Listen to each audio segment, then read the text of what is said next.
Today, in this episode, I'm going to talk about how do you know whether your ED is physical or psychological. So stay tuned. This episode, we're going to dive into it. This podcast is for you, the modern man. I'm Dr. Truong, your host. I'm an intimate health medical doctor and best-selling author of the book Erectile Dysfunction Fix. I'll do a deep dive into sexual health and performance and how it affects men of all ages and backgrounds. So let's get started, and be sure to visit my website at sexualhealthformenpodcast.com for more information and resources from the show. See you on the inside.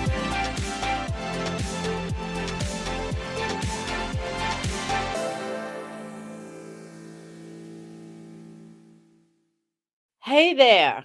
In this episode, we're going to talk about whether your ED is physical or psychological. And I'm going to tell you the differences between the two and just some quick strategies you can do today. So stay tuned for this episode to the end. And I'm going to give you some quick strategies that you can do to tell the difference if it is psychological. So first, how do you know that your ED is physical or psychological? What are some ways to tell? But let's first go over that sex is just not about intercourse only. And performance anxiety is more likely to occur if you think about it, and you think about sex as always penetrative sex. And it's the only kind of sex there is. However, sex is made up of different kinds of sexual activity, not just intercourse. There is outer course, which is foreplay and enjoying pleasurable things and putting yourself in the moment, enjoying each other and not worrying about your erection and not worrying about just whether it's going to be firm enough for penetration or not. So that way you're just enjoying the senses and getting into more of thinking about the moment rather than, am I firm enough? Is this going to happen again? Because the more you think about it, the more you can think about your penis. And I'll show you why that is not good. So when you get together with your partner, you think about whether you can perform and you consume with it. And then when you consume with it, guess what? You may lose your erection because you're not enjoying the moment at all. And so do you know that the penis is most sensitive when it's 60% erect, and that you don't have to be fully erect to feel good? That it's also quite normal for erection to wax and wane during sexual play, in fact, and that focusing on pleasure will lead to more pleasure. Now, how is that? Because the brain is the largest sexual organ. Erection starts in your brain, not in down below the belt. Because an erection starts with getting aroused with the five senses, such as the sense of smell, what you see, what you taste, what you hear, what you touch. And these signals are what sets off the whole cascade that goes on in your brain with your emotions and your hormone, and then the chemical that gets released that stimulate the nerve and then stimulate the blood vessels and finally the penis muscle. So there's cascade that happens, but it all starts in the brain. And so when you start to have emotion that's involved in negative thoughts, that's going to dampen the whole cascade. It's okay if you feel that your penis go from less stiff than not, because when you have an erection, you want to be in a relaxed state. You want to be in the feed or breathe nervous system, which is called parasympathetic nervous system. And the parasympathetic nervous system is what makes your penis muscle relax so that way you can have an erection. And so when you start feeling negative thoughts and you start feeling panicky, whether you're going to be firm enough or whether am I going to be able to perform this time, you start thinking about some negative thought, which then stimulates the sympathetic nervous system, which is the fight or flight system, which then will cause your penis to be flaccid. You're going to be distracted. So causes of psychogenic or psychological ED is sometimes it present as sudden onset of ED, and that occasionally you'll have morning erection. You can still have erection with masturbation, but you have no medical history that can contribute to ED. And I'll go over what some of those are. And you're not on any type of ED medication. You have a history of anxiety and or depression, and that may be relationship tension or loss of intimacy as well too. So you want to rule out physical cause, and what are some of the physical causes that you want to rule out that you do not have? Is that you don't have any pain or numbness around your pelvis area, which is the area around your penis, because that could signal you may have some nerve loss, or that you needing to urinate every 15 to 20 minutes, because that can signal that you have prostate problem, or that you're feeling incredibly thirsty because you're drinking a lot. That could signal that you may have diabetes, or you may have tight, heavy chest pain when you exercise. That could signal that you have a circulation problem or even heart problems and difficulty controlling your poop, which could mean that you have nerve damage in the pelvis area. So that's one of the reasons why I always advocate that when you have ED, go see the doctor, get your blood work. I can't tell you how many times I will see men with ED and then diagnose them with new onset diabetes, or that find out that they have some prostate problem, or that they have low hormone, so such as testosterone or even high cholesterol. And some of these guys are never even had blood work done in like a decade. And also, you always want to make sure that you don't have any type of pelvic injuries like sports or fall or prolonged cycling that may be affecting the testicle function as well.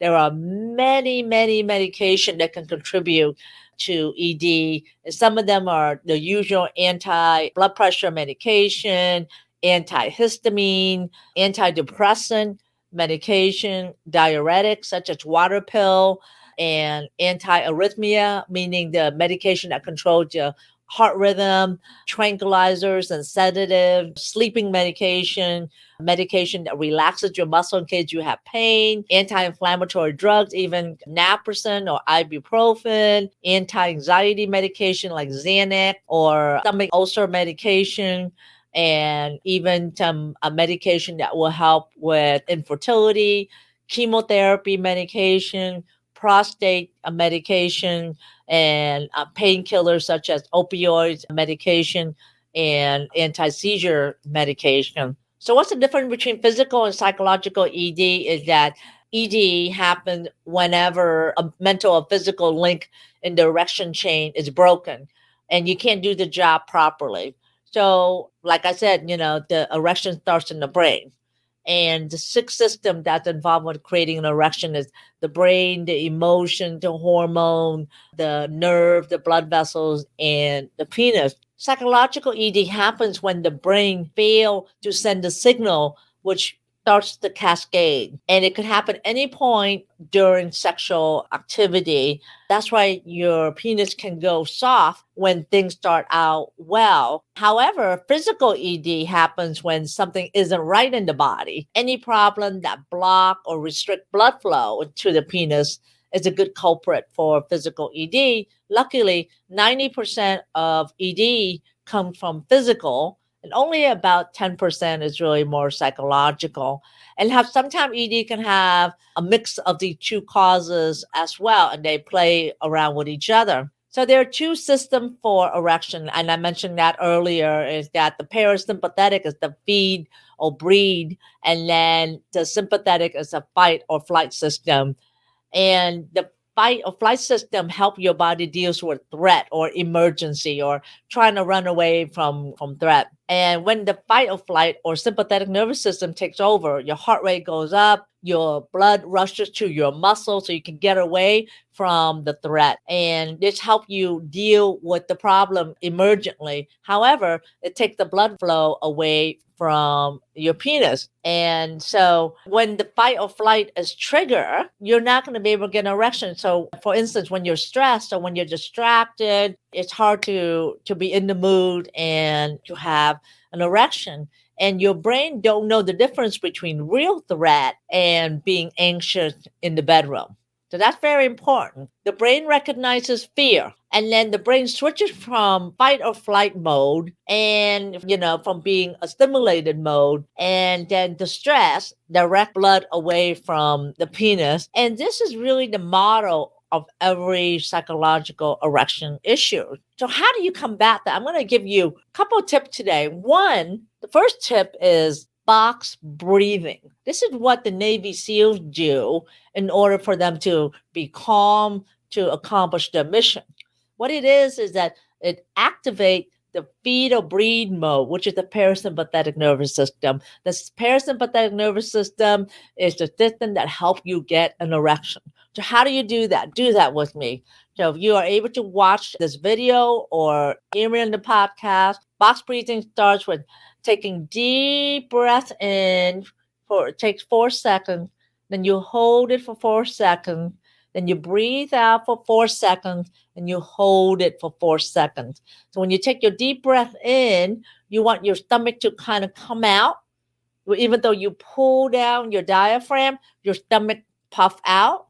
And then when you breathe out, you want to puff in your stomach, like kind of bring in your stomach. So let's go ahead and do this. So that's called box because you breathe in 4 seconds, hold for 4 seconds, breathe out 4 seconds, hold for 4 seconds. Let's go ahead and do that together. We're going to breathe in 4, hold for 4,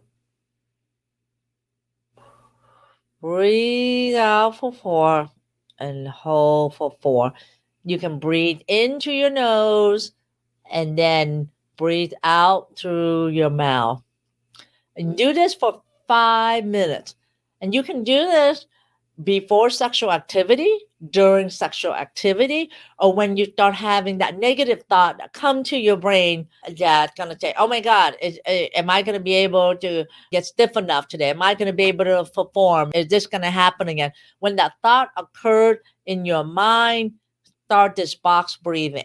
All right. And you can do it without anybody even noticing that you do it. In fact, you can do it every day. In fact, I do this every day when I want to get into better focus and have more energy. One thing that's very important is that at least 1 in 3 men have erection problem.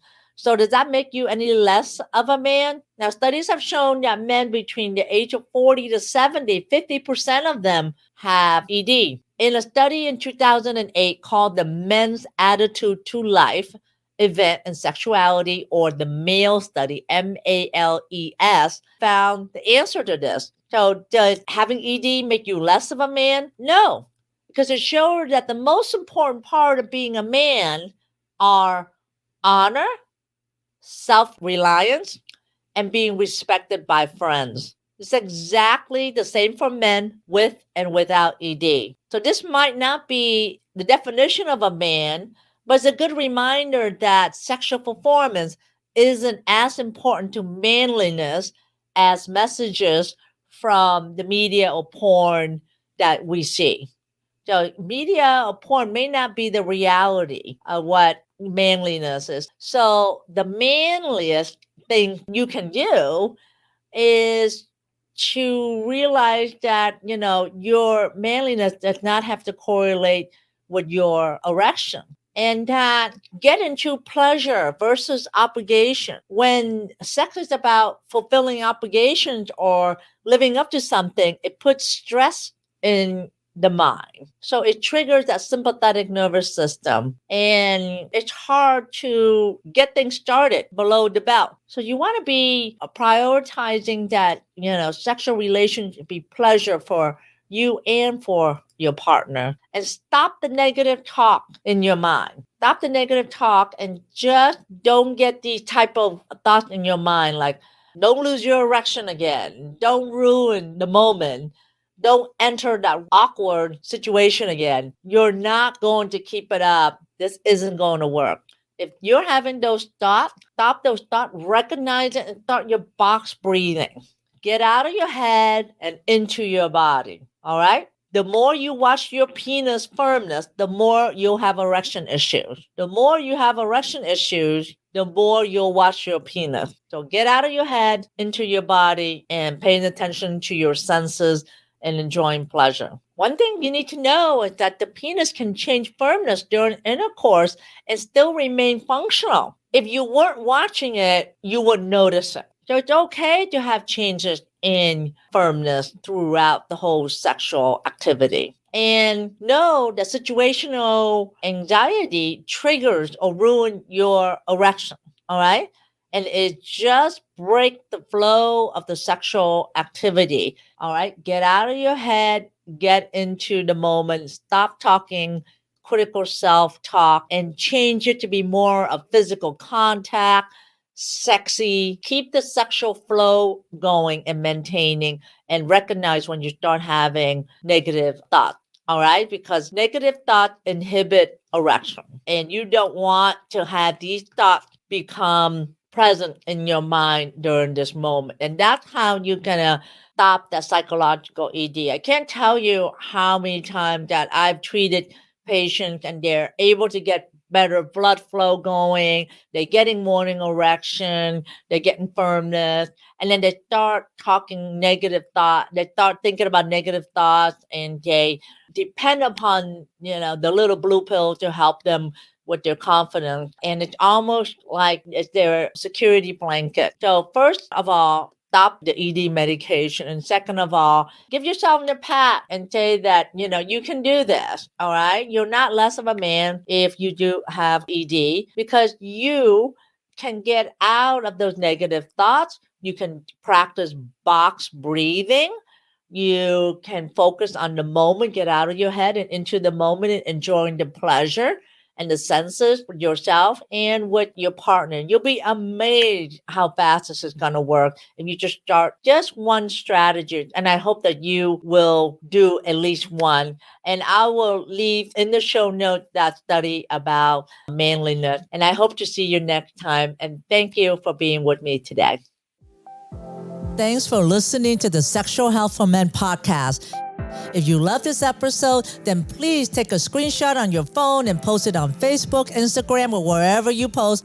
And be sure to tag me and let me know why you like this episode and what you like to hear in the future. That will help me know what's great for you, and I would love to give you the most incredible free gift designed to help you improve performance quickly. Go to my website at sexualhealthformenpodcast.com to get the book, The 5 Common Costly Mistakes Men Make When Facing ED. I would appreciate it if you subscribe, leave a review on Apple Podcasts or wherever you listen, and just know that you can have sexual vitality for life. I appreciate you. Until next time.